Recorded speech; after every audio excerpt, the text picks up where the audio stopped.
Bonjour ou bonsoir. Aujourd'hui, j'avais envie de vous parler du couchage des bébés parce que dans mon cabinet, souvent en consultation, j'ai des demandes par rapport à ce sujet. En effet, quand on regarde les listes de naissance ou ce qu'on vous propose dans les magasins, on va souvent vous proposer des accessoires qui vont aider le bébé à ne pas avoir de tête plate, la plagiocéphalie. Alors, cette tête plate, en fait, elle peut arriver pour différentes raisons.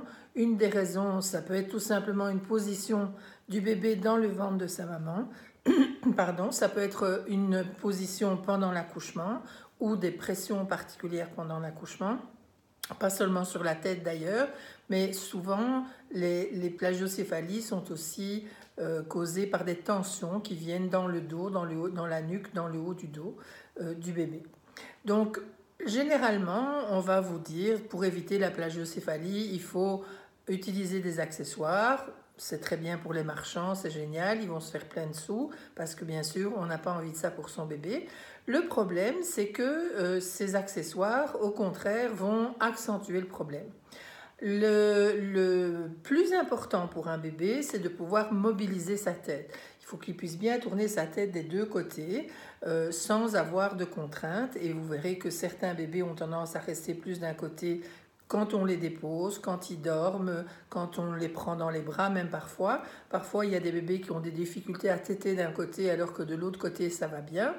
Et donc toutes ces manifestations de difficulté à tourner la tête vont être renforcées par des coussins, comme les petits coussins qu'on fait, qui ressemblent un peu à un cœur et qu'on met sous la tête de bébé, des coussins de gel ou en mousse à mémoire de forme. Alors le bébé est super confort, hein, ça a l'air bien, ça a l'air confortable, c'est souple, c'est mou. Le problème, c'est ça, c'est que c'est mou. Et donc le bébé va s'enfoncer dans ses accessoires et il va être limité dans le positionnement de sa tête.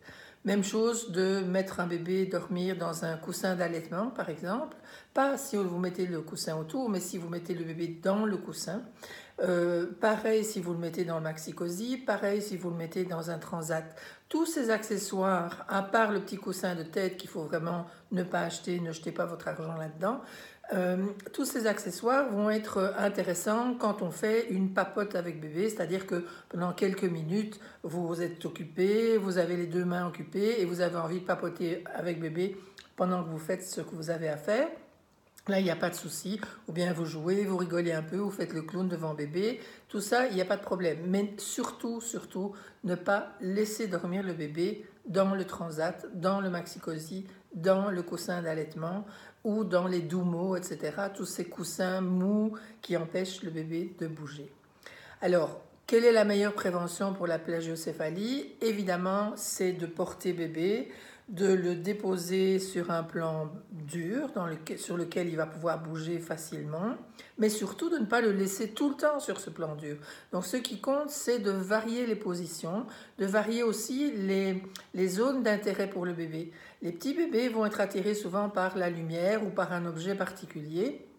Et en étant attiré par cette lumière, il va souvent se retrouver dans la même position, tournant la tête du même côté. Et ça, évidemment, il faut l'éviter. Alors, comment l'éviter? C'est très simple. Si vous ne pouvez pas bouger le lit ou le parc ou le cododo, parce que souvent, là aussi, le bébé est toujours mis du même côté, forcément, puisqu'il va avoir tendance à regarder sa maman.